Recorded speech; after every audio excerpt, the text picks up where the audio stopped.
कोठाको भाडा 8,000, 9,000, 10,000 कुन मापदण्डमा टेकेर कसरी निर्धारण गरिन्छ सभामुख महोदय? म सामानमा प्राइस ट्याग टाँसे जस्तो घरको भित्तामा भाडा दर टाँस्नु पर्छ त भन्दिनँ, तर बस भाडा तोकिए जस्तै घर भाडा कोठा भाडाको पनि वैज्ञानिक मापदण्ड बनाउनै पर्छ।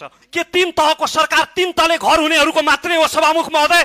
सम्माननीय सभामुख महोदय, आज मैले यो विषयमा बोल्दा मेरो घर मेरो मर्जी भन्ने जवाफ आउला, तर हामी जस्ताले भाडा तिरेर नै हजारौं घरबेटीको घर चलेको छ।